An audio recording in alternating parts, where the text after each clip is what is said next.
So this is the fourth panel discussion in this series towards a ban on all forms of conversion therapies that started, I think, around about a month ago now. And today we have an interesting group of panelists here from New Zealand, and we've got Naphaphol from Thailand, which is really, really interesting because so far we haven't had any panelists yet from Asia. And well, let's start with a quick introduction. So my name is Jorn. I'm associated with the Autistic Collaboration Trust, which is all about all forms of collaboration within the autistic community. So we run a whole number of projects and initiatives related to the autistic rights movement, and more broadly, we support the Neurodiversity movement. Jasper, do you perhaps want to introduce yourself? Yes, sure, I'll introduce myself. So, hello, my name's Jasper.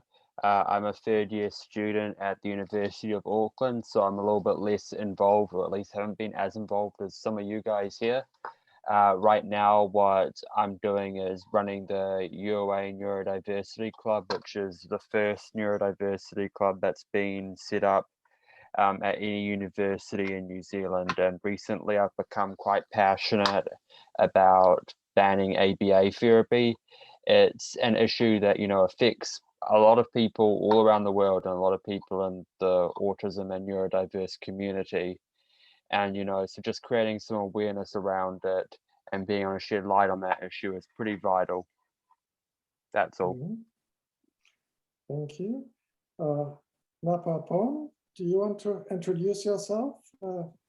Okay, my name is Naphaphol. I'm from Thailand and founder of Neurodivergent Thailand. Oh, no, NeurodiverThai. Sorry. I just am just 18 and I to talk with us. Okay, that's it. Mm-hmm. Alice, do you want to introduce yourself? Hi, yeah, I'm Alice Richardson.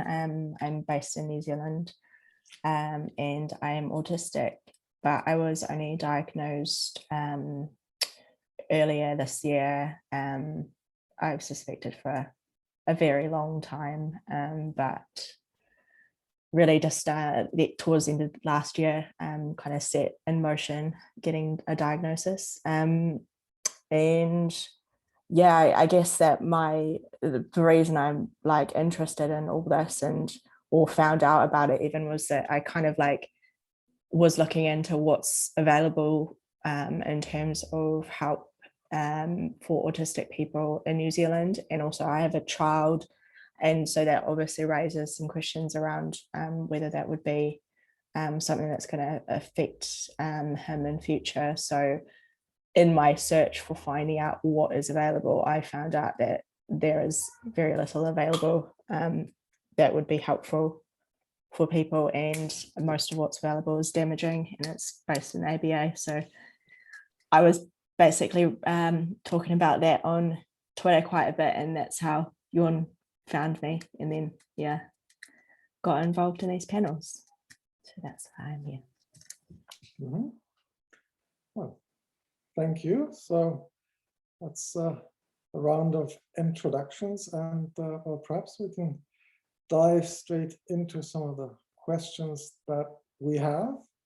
So I would, really like to start off today by asking Naphaphol about the challenges faced by autistic people in Thailand, and then we can start to compare notes as to how that compares to the situation here in New Zealand and what we are more familiar with?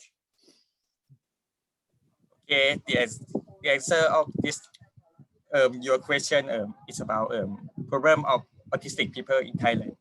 So I have survey already is had and as following such problem like using autistic as hate speech for abilities like this guy stupid like autistic people.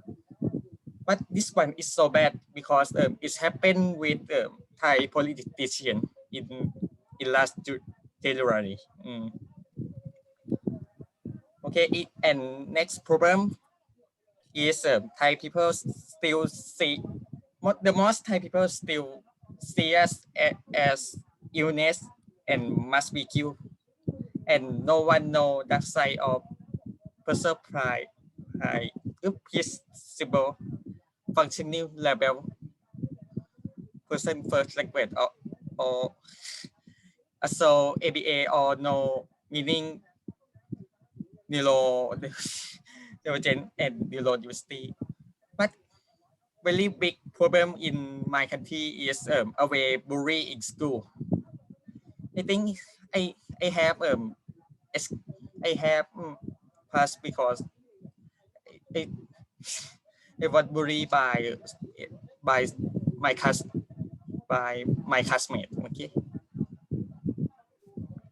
and last one is in Thailand no organization that owned by autistic people. Okay, that's it.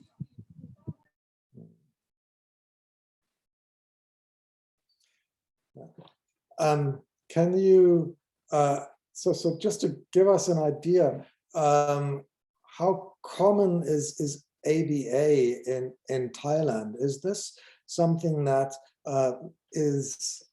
that many autistic children are exposed to, or is this something that is only used in some cases to, in quotes, treat autistic children? I think a same big, I don't know how I describe, but I was to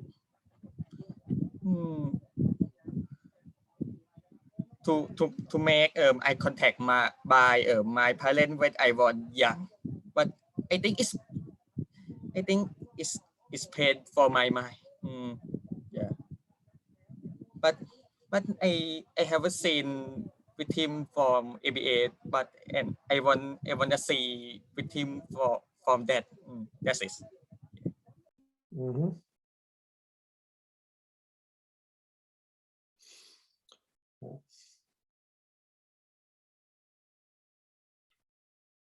Alice, do you perhaps want to comment or sort of try to compare to New Zealand, because you've got a young son? Yeah, I mean, it's the same really, isn't it? Like very similar situation here. You know, autistic kids are bullied as well in school. I know I certainly was throughout my entire schooling, pretty much until I got to university. And then once I was in the workplace, it was like bullying again. So yeah, it's kind of like ABA in the wild, isn't it? Where you're kind of conditioned by society. I think here it's not widely funded by the government at the moment, although they are trying to make it funded widely by the government. And I still think, unfortunately, it is also seen as an illness that needs to be cured or treated. And that's reflected. I think we're going to talk about it perhaps later, but it's definitely reflected in the research focus of the research that's happening here, which is all around treatments, so ABA type treatments or cures or, you know, gene therapy. So yeah, I think in terms of the research focus, it's perhaps worthwhile for the general audience to point out where those research agendas are coming from and where the funding for this type of research comes from, right? Because that's where we see the connections to those with a financial interest in these types of harmful and toxic so-called therapies.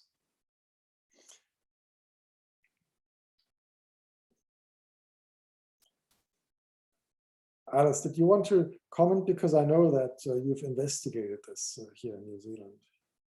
Yeah, I mean, so even just, you know, I did a quick search actually again today just to see, because, you know, in passing, I've obviously come across that Victoria University is heavily involved in ABA research and providing ABA at the same time. But you look at every university, you know, the big ones, University of Auckland, they're looking at targeted treatments and better management. They're looking, they've published something, was this in 2020, August 2020, a supplement, which is actually zinc. They propose that because in rats, in mice, they were able to show that zinc given to the mothers showed less grooming, meaning that therefore it's a candidate for, you know, curing autism. So that's where Auckland University is. Victoria University, they're looking at improving engagement, communication, imitation in young children with autism. So that's ABA. Aotearoa University, they're looking more at big data. So basically trying to identify autistic people. And the problem that I have with that is it's really more focused on,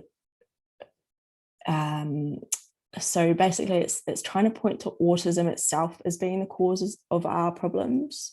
So they talk about, you know, comorbid issues like anxiety and things being caused by the autism. And so if we therefore cure the autism, then those things will go away.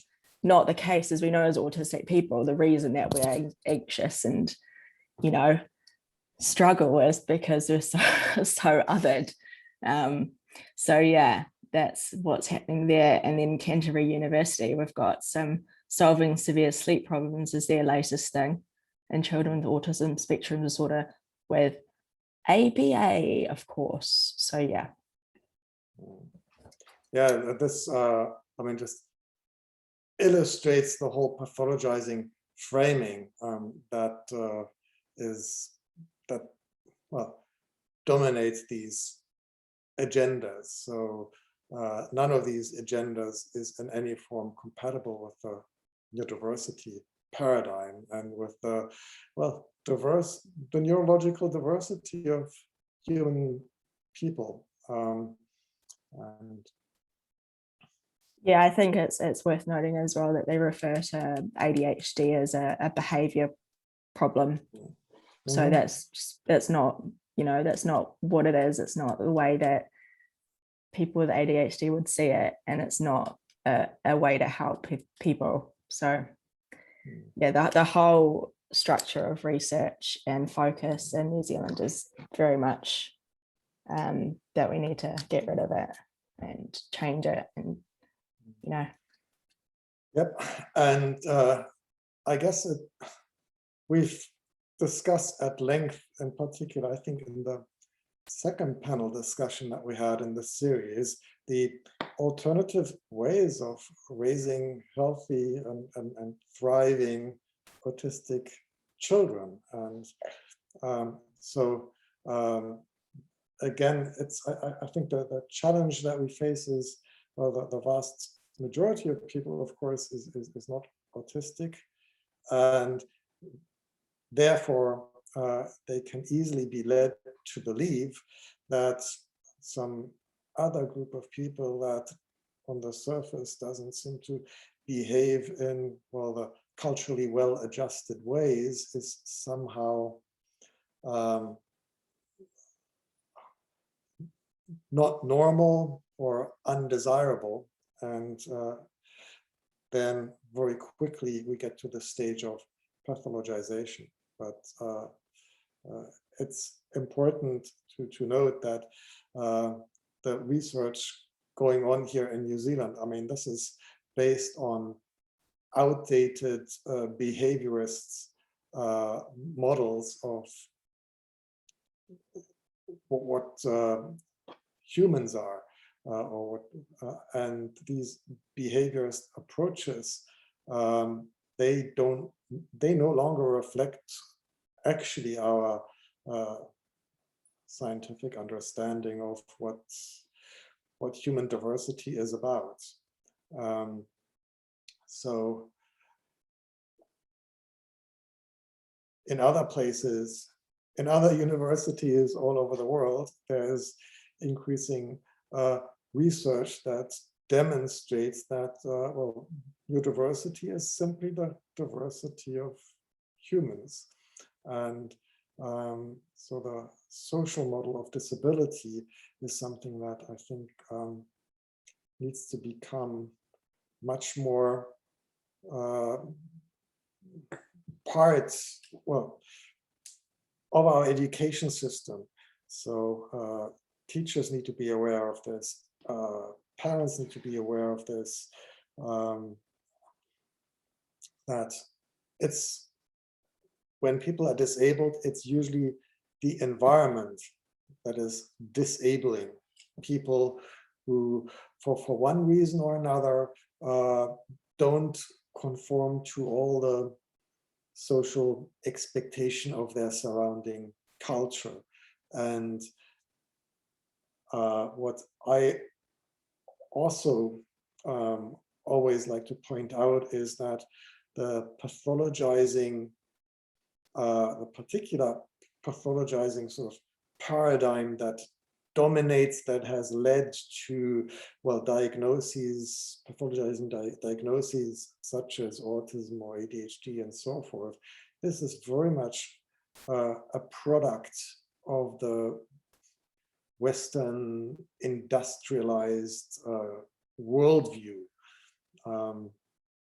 And so in a different culture, some of these behaviors may not even be seen to be abnormal.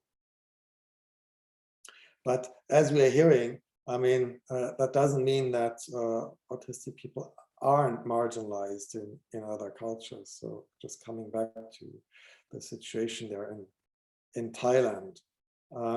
So maybe Naphaphol, you can tell us a bit more about the websites that you've created and the organization, because I think you are publishing information there, right, about the local situation in Thailand, and this may be a valuable resource for people like ourselves, for autistic activists all over the world, to highlight what's going on in your country. What's going on right now? Yeah, I mean, you I think have founded NeurodiverThai, and yeah, what was the motivation there, and what do you hope to achieve with this organization, and how can we support you in what you're doing?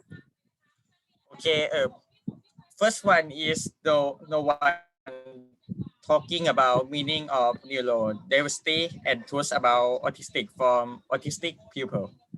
And second one is in Thailand, Jorn has friendly media for autistic people, and also doesn't have autistic like movement group.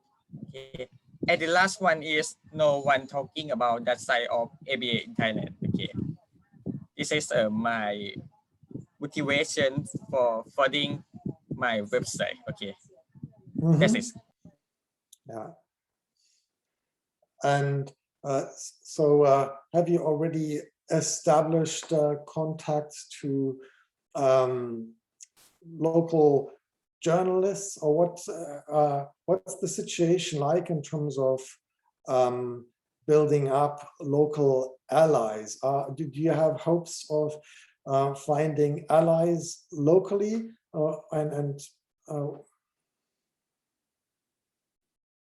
Okay, if I talk about a rise for anti-ABA in Thailand, my solution for make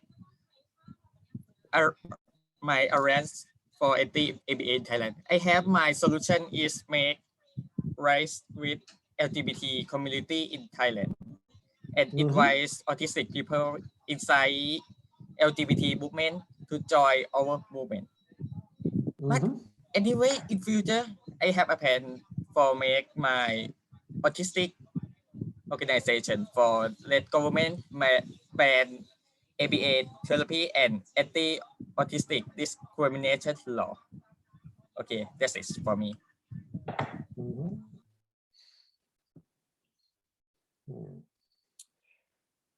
Yeah, I'm just wondering what we can do as the sort of wider autistic community and neurodiversity movement to assist in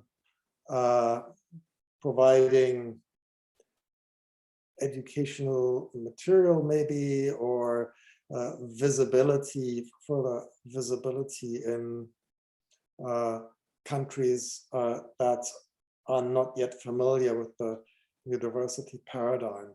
So just from the top of my head, what I can think of is, I mean, the Western media in many ways, they dominate the world. So I think whenever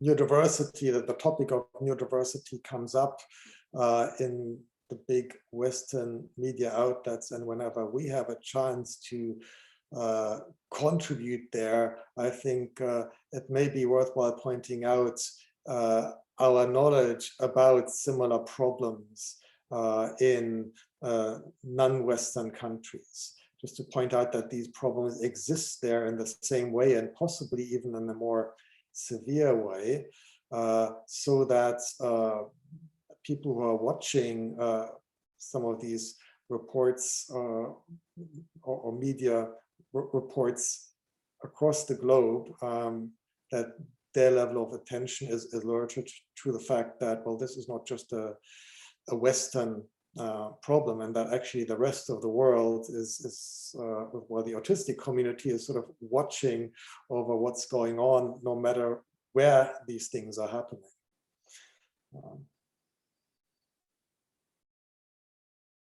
Yeah, I think that we're very linked up across the, well, probably not as linked up as we could be, but very linked up across the world in terms of like being able to use social media now, and you know, got quite close ties with different countries. And yeah, I think in New Zealand probably we need to work on similar things as well, and really just build up the pro neurodiversity stuff and like availability of that information here, so that it kind of just washes aside all this other like negative stuff that's like the first thing that you find. Like if you in New Zealand, if you search for autism, you know, which is one of the first things you're going to do when you're like recently diagnosed, or you know, thinking about maybe you are autistic, the things that come at you aren't the things that are going to be helpful. So maybe,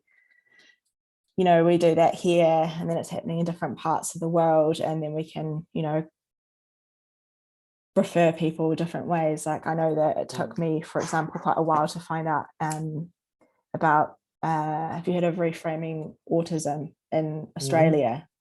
Yes. Which is quite a good, you know, organization for people who are you know, worried perhaps about their children being diagnosed, or you know, and so it's literally reframes that worry into something that is helpful. And I think if we have those sorts of resources based in New Zealand and obviously based in Thailand. And then we can be like, look, this is what we're doing here, and it's working at this other country as well. And yeah. I mean, this is where I see the Autistic Collaboration Trust being able to play a role, because we are set up not as a, as a national body, but as a transnational, international organization. And our objective is to nurture collaboration across the autistic community internationally. And so you can already see it, there's a growing number of initiatives or projects that we are coordinating or involved in, and also a list of organizations that are run by autistic people for autistic people, or neurodiversity friendly organizations that are run by neurodivergent people more generally. So we can maintain, or we are starting to maintain an index of these things, like we are maintaining an index of all these initiatives towards bans of conversion therapy. And in this context, I think the organizations and websites that Naphaphol has created in Thailand, they can become part of this index. And we can start to, talk and write about what we hear from these places that don't yet occupy much of the sort of mind space in the international autistic community. I'm also wondering, Naphaphol, whether you've already gotten in touch with Neuroclastic, this network of autistic or collective of autistic writers that was founded by Tara Vance. Have you been in touch with Tara? Tell me. Yes. Or about Neuroclastic or something? I was asking whether you've heard of an organization called Neuroclasticcom. Oh, I know, like. Yeah. So what I'm suggesting here is, I know Tara Vance very, very well, and I think she would welcome someone like you if you wanted to write articles on or platform about the situation in Thailand, to basically provide the international autistic community with insights from the Thai perspective. You can include links to your websites for further information, and then we can start to systematically learn more what's going on in places like Thailand, and we can initiate, online conversations. I mean, we are good at communicating and collaborating online, right? I mean, this is the world of autistic people. So let's start to make good use of that. And once we have access to this local information, then we can assist you and work with you, as I sort of outlined. Whenever we talk to, say, big Western media outlets, we can then also talk with more knowledge about what's going on in Thailand and those places. Okay. I like to write article because it's my, I think it's my habit. Yeah. Yeah, and I wanna make everyone know what's happened in Thailand about autistic. Very good. Jasper, do you have any ideas based on the discussion so far? Because well, I guess I kind of do at the moment. Basically, at this point, what we're dealing with is a situation where ABA therapy is the therapeutic consensus around how to treat autistic people. It was recommended in 2009 by a Ministry of Health report, and it's basically been very mainstream since. And you have the University of Auckland actively advertising how they promote it.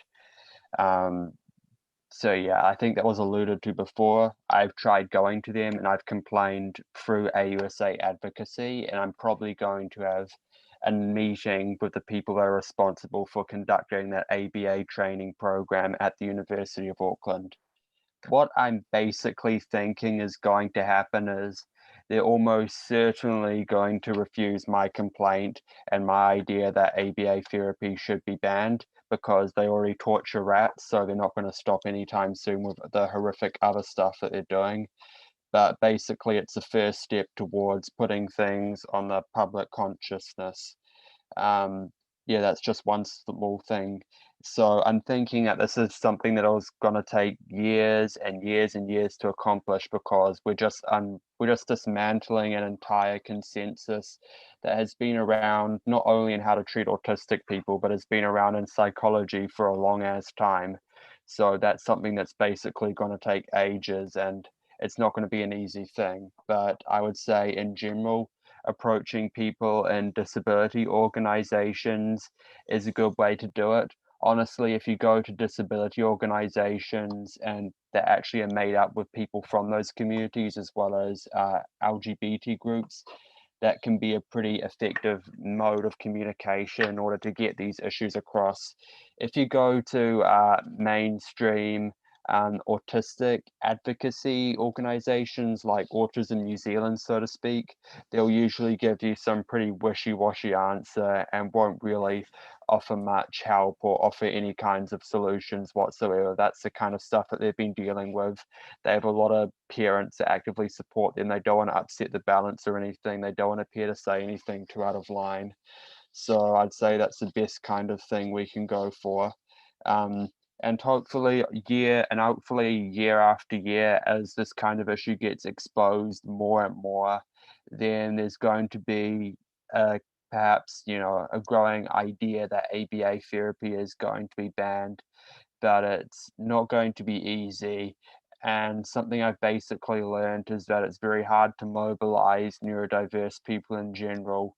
It's something that if you try to go to any university or any place and have the aim of doing, it's going to be difficult, because, we're all dealing with so many stuff. A lot of us don't even know what ABA therapy is. But then we've also got issues that a lot of us are dealing with, like, say, depression, anxiety, stuff in our own lives as well that are impacting us quite a bit. So, it's hard to get out there and participate in these kinds of movements. And overall, it's going to be a very hard thing to do. But I'm hoping that through consulting different groups, through creating a wider network, there can eventually be a moment where the momentum just spurs on the scene and more people become aware of this issue. Can I just comment on that and say that, like, that's the, like, I can see in your face and, like, I can feel it, that, like, it's so, like, draining and sad, that it seems like it's just impossible and will be a really, really long fight. But the other day, Jorn actually said something to me and said it, like, changed the way that I've been thinking about it, and that, like, maybe we focus less on talking to these assholes that are doing this to people. And he didn't use those words, by the way. And we, we just do the good stuff. So we create, basically we create more content, and we're louder, and we do more, and we do, like, I'm willing to go down and protest and make myself look stupid because I've got nothing to lose. Like, I'm older, no one employs me, I employ myself. They can't get me, they can't do anything to me. So like I will, if it is just me by myself, I will sit there and make myself look silly just to get that message across. Like, there are people that will do that, and they'll do that for you because we believe that, like, you shouldn't have been treated the way that you were treated. You were younger than me, and it's horrible that that's happened to you. And I think that's something that, like, I'm ready to stop it, and I don't want it to drag on for another, year. I certainly don't want it to drag on for another 10 years. So yeah. To that, yeah, I do have some thoughts, and that is, yeah, it's hard to get out a very positive message, but you can do it. It just takes a lot of communication with people, and I don't know, I'm not so much communicating with the people inside the faculty that conducts the training for ABA therapy because I want to, but it's because it's the recommended route that AUSA advocacy laid out for me, which is the student union. After that's been done, and after my complaint inevitably goes nowhere, I'm thinking that I'll be able to gain one thing, which is that it's possible that with my feedback, they'll put in a disclaimer on their training course about the possible side effects of ABA therapy, the same way they do for other psych courses. And then after that, what I'm going to do is approach different disability organizations, because that's when the whole campaigning stuff is going to begin. But yeah, that's basically what I see happening at the moment. And those are all like really important things to do, because even if one parent sees that and goes, oh, okay, this is all I've been told about, maybe there's something else that I can do instead, and then that stops their child from going into it. Yeah, it's really do important that stuff. Yep. So we have to realize what the autism industry has been doing as a divide and conquer technique. And because, well, we are a fairly small minority, this divide and conquer technique has worked out pretty well for them in the past. But my sense is that activism from the autistic community is starting to change this, because wherever the autism industry operates, certainly online, the activists are immediately on their back. And if we just consistently provide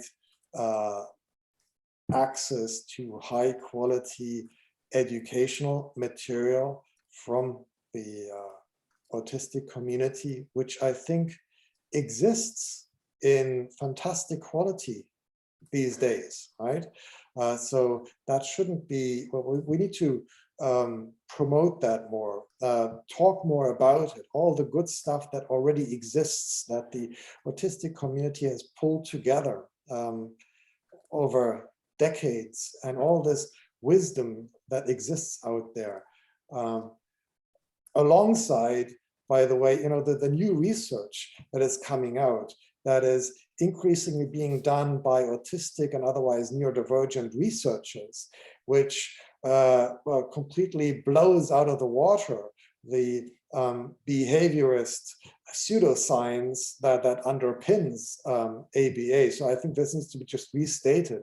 ABA and any type of conversion therapy is not based on any solid scientific principles. This is the worst kind of pseudoscience that the social sciences have managed to come up with.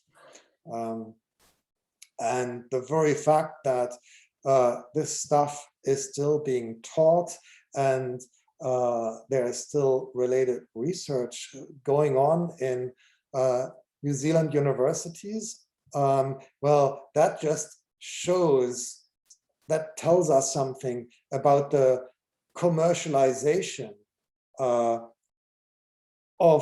our education system, of the lack of ethics, and the well, very, shall we say, variable quality of research standards in some of those institutions. And that is something that I think that the wider public needs to understand, who may not be familiar with the inside workings of academia, right? I mean, not everything that has got written evidence-based on the label is actually scientific.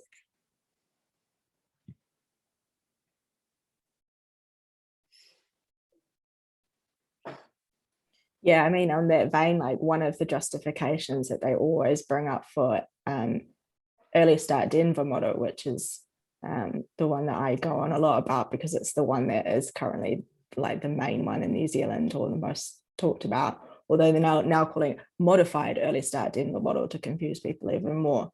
But basically, like the justification that works is that it works less bad than one that doesn't work at all or is traumatizing. But that's literally the paper that they reference as less traumatizing than this other traumatizing therapy. Yeah. Neither of them help, but you know, as long as you're doing something. Yeah.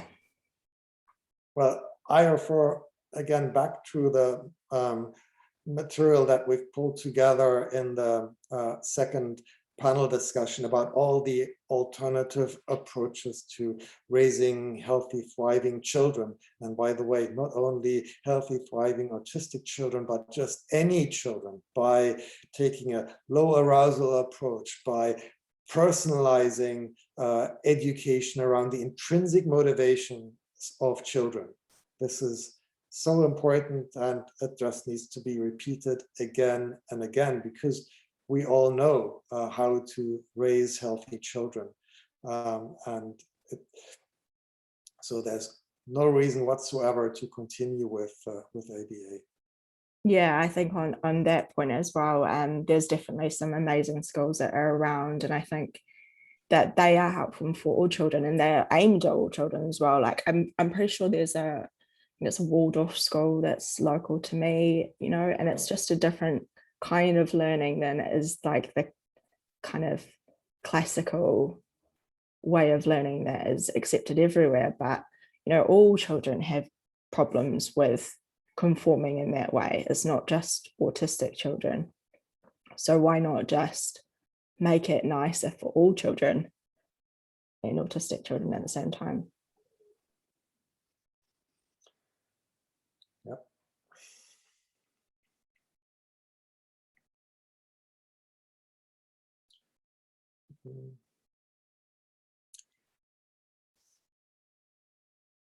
Papon, do you have further thoughts or things that you would like to tell us about what your experience is?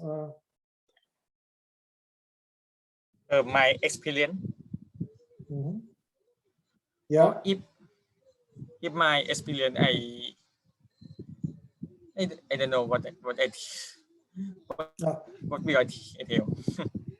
We were just talking about these alternative education approaches, you know, much more personalized education around the intrinsic motivations of autistic children.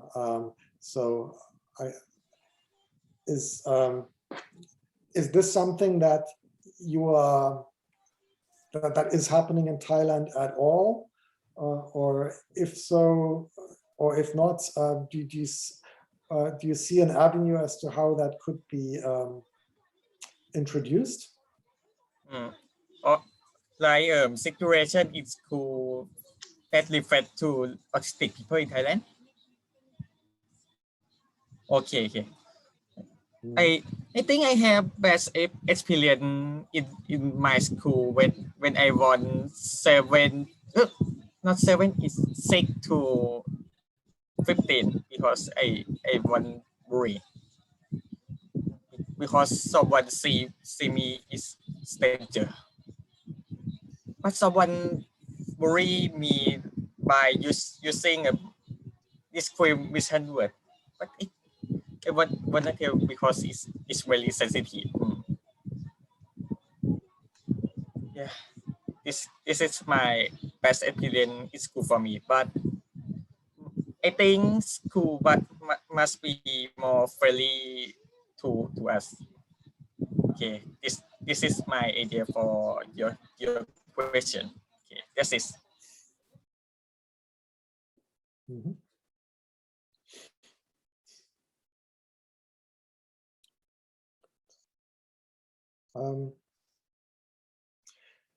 Anyone has further ideas here about ways in which we can assist campaigns against ABA in countries that so far have not had people who felt safe to openly expose the dark side of ABA.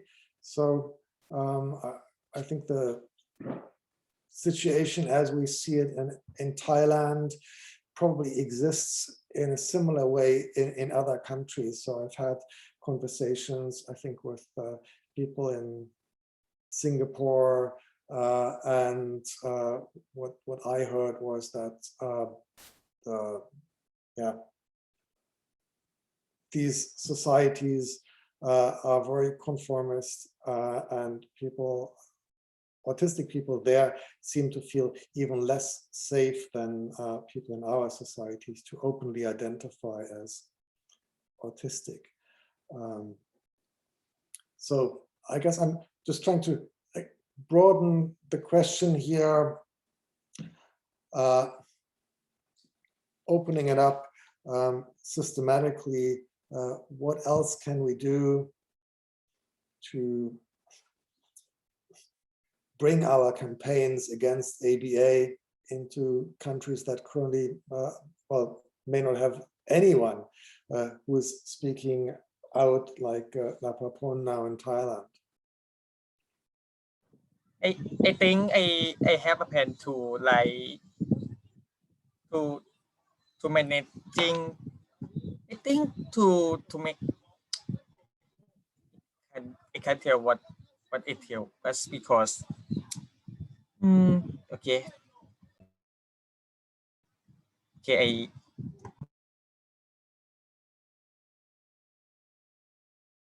I have proactive plan to promote that side of ABA in autism Thailand group in Thailand, but it is I have done that in last year, but it's not successful for me in that time.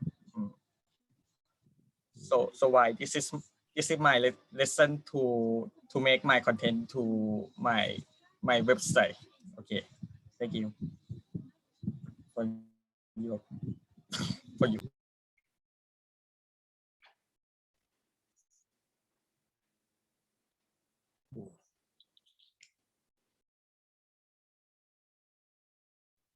Yeah, I think like one of the things that we've talked about before maybe is that New Zealand looks like it might be closer to being able to ban ABA.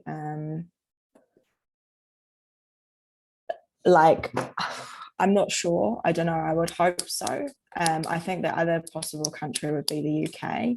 That might be getting close because there's quite a lot of research against it. There's quite strong, organisation against it. Also maybe Australia. And maybe, once we've got one country that gets rid of it, then it might be a domino effect, and that have the ability to put pressure on other countries, especially if it's coming from government. Because ultimately it's got to be the government that's going to have to ban it.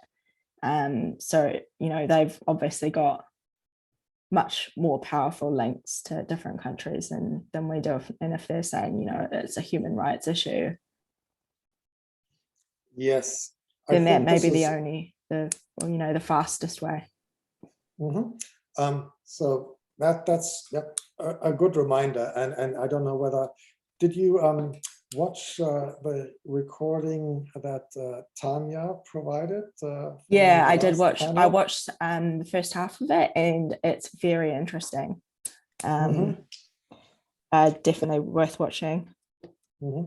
So this is all about the communication rights of disabled people and things that already are identified as human rights, and the challenges relate to the enforcement of these communication rights in the various jurisdictions. This is, I think, where in New Zealand, I haven't done this yet, but this is maybe something that we can collaborate on, is to look into the implementation or the conformance with that type of international agreement. How far do we actually adhere to this in New Zealand? Yeah, absolutely. I mean, there's I got as far as looking at who kind of trying to figure out who it is that's actually monitoring it. And I think I've come across one of the organizations before, but couldn't figure out what it is they actually do for autistic people. As far as I could tell, it was very much focused on physical disability. So I feel like we're perhaps not even on the radar there, which is an oversight. Yeah. And I think as well, that's something worth noting. A lot of people with autism, or a lot of autistic people rather, don't know whether or not that counts as a disability. And I noticed that when people were trying to figure out whether we're entitled to get the COVID vaccine early in the earlier rollout, people don't know because nobody really talks about it clearly as being a disability here. So I think that might be something that needs to be looked into and firmed up to reiterate that it is in fact a disability. Yeah, well, and this access to appropriate communication tools, because again, let's just restate this for the general audience, right? I mean, autistic people, even most non-speaking autistic people, all of them are able of some form of communication, and with the right supports, these people can articulate their needs very, very well. And I think this is not known by the wider public. So I'm really keen on having another panel discussion interactively with Tanya, and where she can maybe even bring along further people who have expertise with these international agreements. But yes? What's Tanya's last name? Oh, that's, you can, hang on, I've got it somewhere. I don't exactly know how to pronounce it. It's Melnchuk or something like that. So it's on the website. You can find her. Tanya K. Luvic Mahuni. No. This is not someone here in New Zealand. So I'll type it into the chat. Can you see this? Okay. Yeah. Sorry, she's based in South Africa, isn't she? Yes, yeah. Okay. Yeah, kind of makes sense. And she's got a lot of, I think, expertise around this, and this would be it's just great way of sharing this knowledge internationally, and then more local autistic communities making good use of that and dissecting the local adoption of or enforcement of these human rights.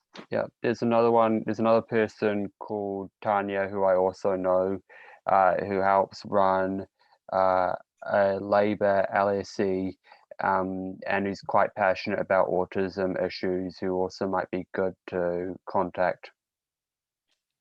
Yeah, definitely. That sounds like a good idea. I think it would definitely need support from Labour or maybe Greens. I feel like they would be interested in helping us as well. It's gonna take a while. I'm already a member of Labour, and I've already I basically think it's possible to get something like this into the Greens policy manifesto even. But when it comes to Labour, that's basically a more longer game. I've already tried submitting policies, and we'll see how that goes. I'll have a chance to do it again next year. Yeah.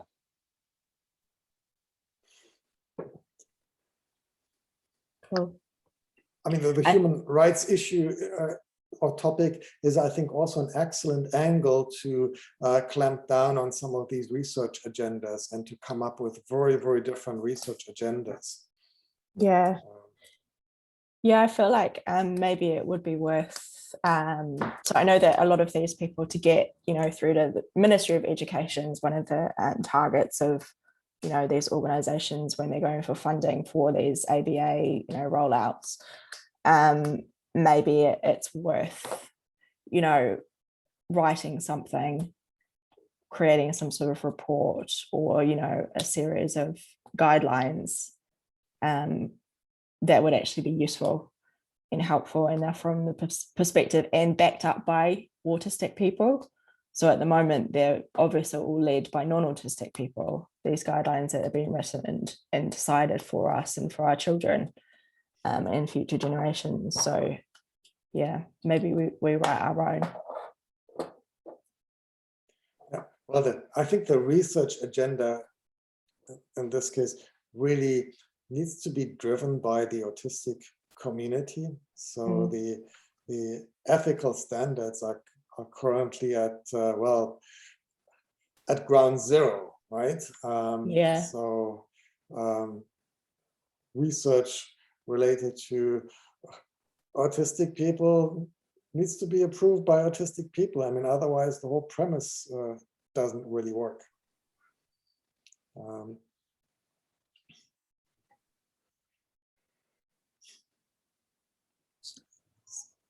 So we're getting close to the hour. Maybe we conclude with something less frustrating than autism research. So I think this question of how can musicians and artists would like to assist us, how can they become involved and contribute to this initiative here. And obviously, I think the first thing that comes to mind would be all these wonderful autistic artists and musicians out there. I think we all know a few, and a few that are openly autistic, but I suspect that there are many more who are currently not openly autistic. So I think what I would like to do here is just to call out to artists of whatever type, think about the global autistic community and the needs of marginalized autistic people. And if you know that you're autistic, think about ways in which you can openly talk about being autistic. Yes, this may take some courage for some people, but I think probably we can say with confidence that the entire autistic global community will stand behind you.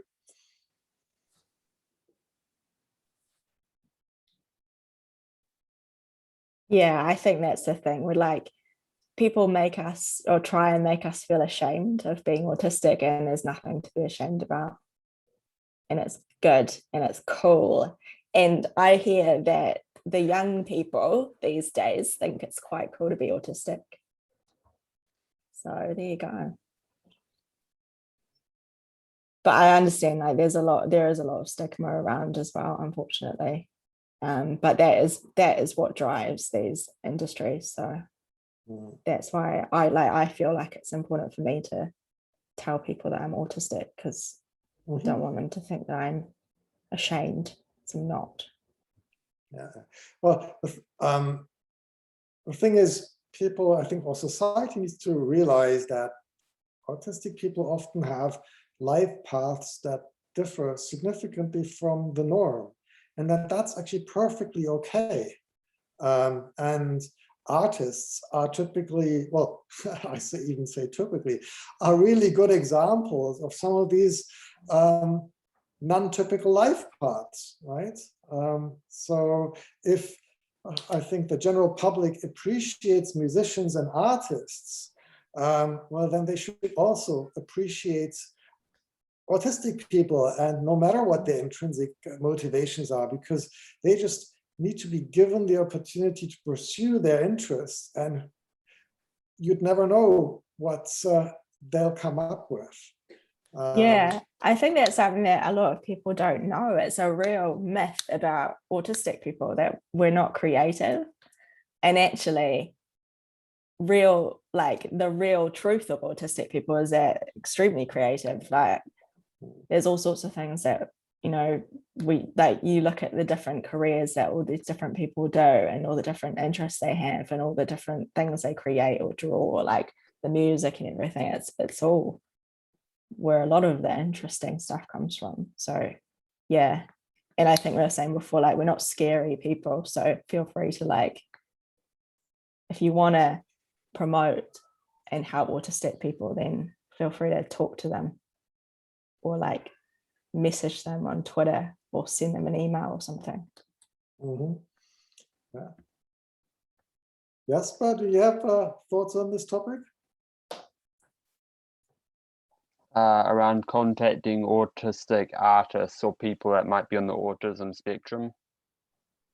Yeah, well, or artists in general. I mean, my thought is in general, you shouldn't rely on those kinds of people. Just if you contact artists in general, expect them to kind of shrug it off. I mean, basically, artists sometimes gravitate towards a niche issue on some occasions, but often that's to kind of gain publicity for themselves. I think it's kind of naive to basically just assume that artists will gravitate towards banning ABA therapy when it's not an issue that's in the public consciousness. I think that's something that's going to take a lot, and maybe there'll be a bit of a chance of contacting some autistic artists, but in general, it's not a very worthwhile endeavor to try contact them. And it's something that if you contact people that are not known to be accessible, not likely to produce good results. That's my thoughts. Yeah, that's, I think, a point well taken. But the question here was not, should we all go out and contact artists? Remember, this was a question that comes from an artist, and in this case, a neurodivergent artist. So I think if those people approach us, we need to have, well, we want to encourage them. I think that's and with those artists, there's also less of a risk that they just want to do this for, gaining further popularity. If we're talking about artists in general, then yeah, I'd say that could be a good idea. What I kind of inferred from you before is talking about people that already have brand recognition and already a lot of visibility themselves. But if, contacting artists in general, that could be a really good thing, and that would give us a lot of support. I didn't mean to put down the person that you were discussing before. Oh, and it's also, I think, to just recognize that, amongst the artists and musicians, I think there will be many who are autistic, but who are currently not open about it. And if, I would be somewhat suspicious of artists who sort of want to be our allies, who don't themselves identify as neurodivergent. But if you've got people, once they have the courage to come out as themselves identifying as neurodivergent in various ways, I think that adds to their credibility, and then we can start to support them, in case they receive a backlash for example, coming out. Yeah, it's going to be difficult though, and sometimes artists don't want to kind of leave the fact they might be autistic on the down low. I know there are some, and a growing amount, that feel very proud of it though, and I think that acceptance and that pride's pretty healthy. Yeah, I think, like, if you're an artist and you want to get involved, I would say, like, just create what you feel like you want to. I know there's a lot of examples of people doing things overseas, like like autistic pride badges, and just generally art across the internet that you can share, anything that basically conveys what your message is. Like, if you're pro banning ABA, then say that through your art, I suppose, and do that however feels right for you. Yeah, it's a big convoluted topic to explain to people, though. That's my experience. So yeah, definitely. I think that is the thing. It's very complicated and like, yeah, it is hard to get across in a soundbite or a piece of art, but yeah.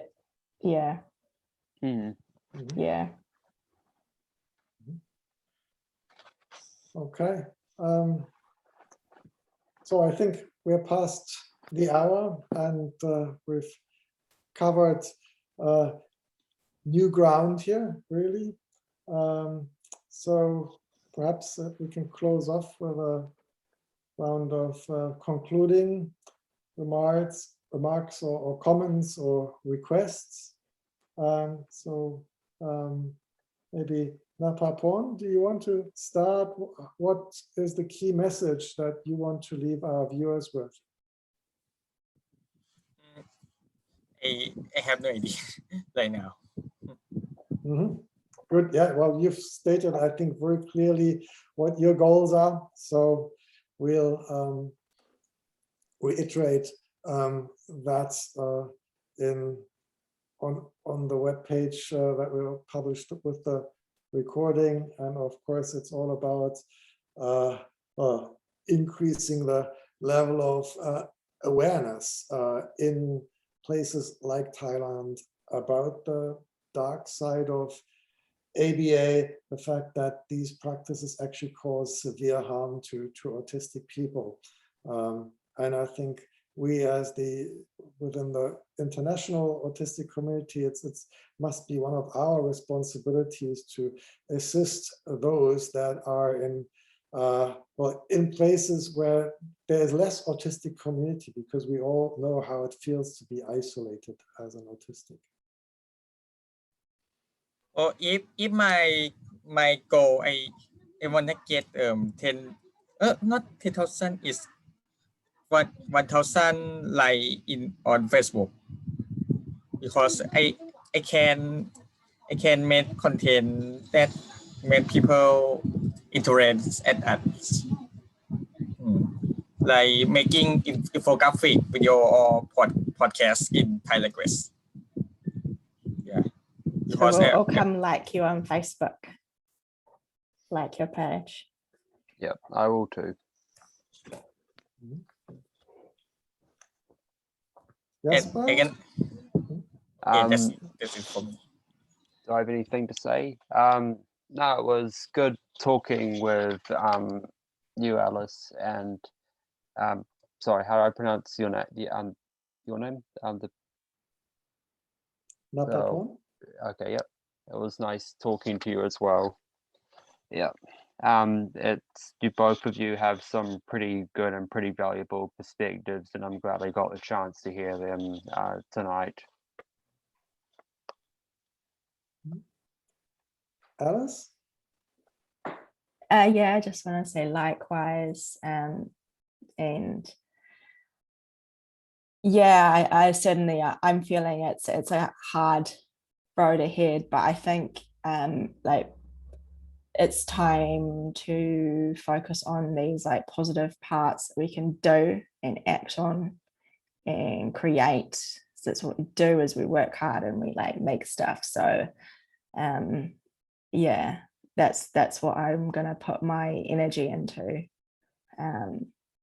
and hopefully with enough of us across the world, you know, we can just not have to worry about the ABA and like squash it down, and then get that access to government that we really need. I think that's the thing that we need going forward. Yeah, well, I mean, I think as a result of the petition and these panel discussions and so forth, and certainly from my perspective, I think it's stimulated further collaboration between autistic people here in Aotearoa New Zealand, and I think we need to just build on that. And so in Auckland, for example, we are meeting every 2 weeks to discuss various topics that are close to our hearts. I know you're based in, I think, Wellington, right? So what I've been thinking is maybe if you want to participate, we can use Zoom or something like that, just to basically dial you in and open this up to people all around the country, because I think one of our challenges here is that we're geographically quite distributed. Yeah. So the opportunities, and also with the pandemic, of course, the opportunities for face-to-face meetings are few and far between. Yeah, I think that would be a great idea. Mm-hmm. And we'll continue this collaboration. Well, time zone wise, I think I would like to really also invite whoever is watching this from Asia or the recording later on. We can easily schedule these types of panel discussions so that it fits the Asian time zones. And I think it would be lovely to have further people from Asian countries participate and contribute there, to just contribute to our collective learning. And beyond these panels, I think it's websites like Neuroclasticcom or the Autistic Collaboration Trust, where we can compile a knowledge base with links to all these other websites from autistic people from all over the world. We need to build out this repository of autistic knowledge. So thanks everyone for participating today, and we'll continue collaborating, and I hope we're going to make tangible progress towards bans of all forms of conversion therapy. Yeah, thanks a lot for hosting this, Jorn. Thank you. Thanks everyone here. It's been a pleasure. Take care. See ya. Bye-bye. Bye-bye.